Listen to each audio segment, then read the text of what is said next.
Hey, how's it going, guys? This is your boy Hazzed, and today you guys requested that I do an artifact video for Unholy also, since we did one for Frost yesterday. So I'm gonna go ahead and jump into this, guys. I'm gonna have to do, of course, a kind of explanation for it, and then we'll go ahead and jump into the specific talents for the Unholy DK artifact. So let's do this, guys. It's who we are, it's what we do, we've come so far, and now we pay the price, so don't even cry. The world is breaking down, and I cannot leave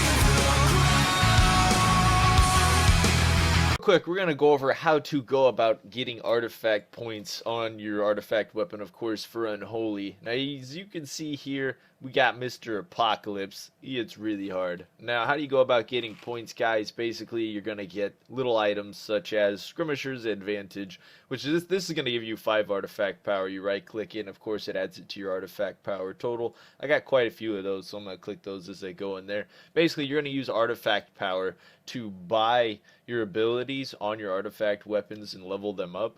So obviously you're going to end up getting that. Now the thing about leveling up your artifact weapon is as you're leveling up your abilities, of course they're going to cost more, and when they cost more, you really got to decide which pathway you want to take it first, and that's what basically everyone's asking me to do with these, is decide which way that you probably want to take. Now the interesting thing for Unholy is since you start out with Apocalypse, which is basically your bread and butter for your single target burst on an Unholy DK, it's basically, you know, that single target artifact weapon that causes all the wounds to rupture at once and summon ghouls and hit the target, which if you're also spec'd into Armies of the Damned, I believe, it also causes their melee clawing effects to deal quite a bit of damage too. So it all just kind of goes together with Unholy Burst there.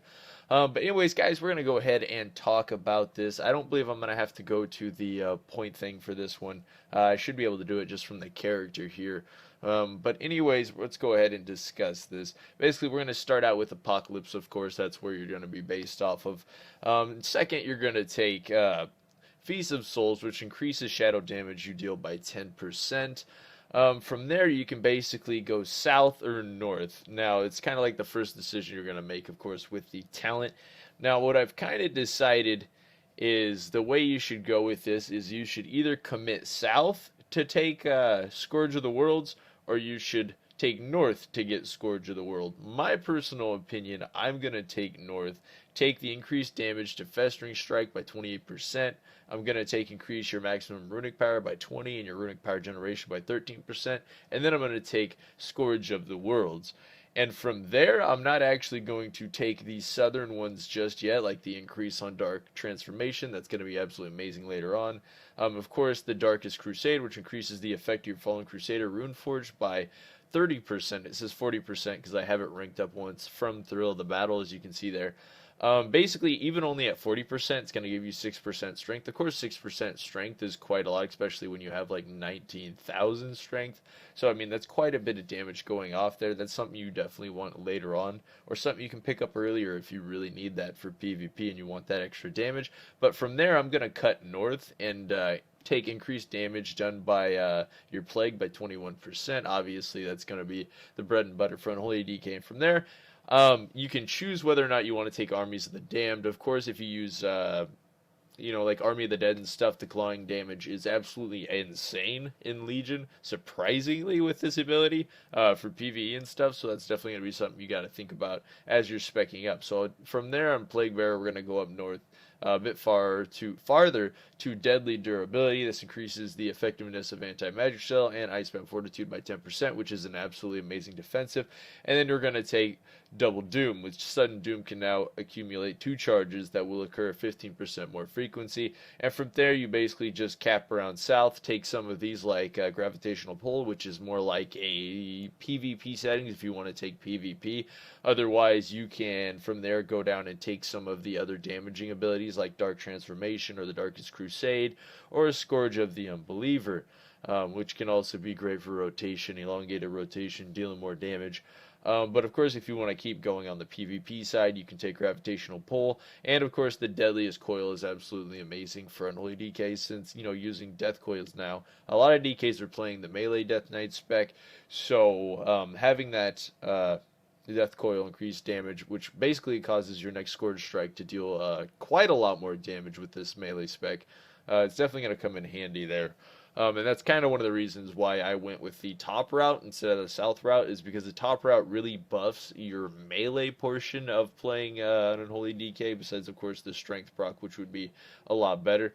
And, of course, we're going to finish off this, on these right talents. We got reduced damage taken from all AoE effects by 15%. Great for Battlegrounds and stuff like that. I mean, probably pretty good for raids, but, of course, starting out, you're probably going to want to go for more damage with the Artifact Weapon.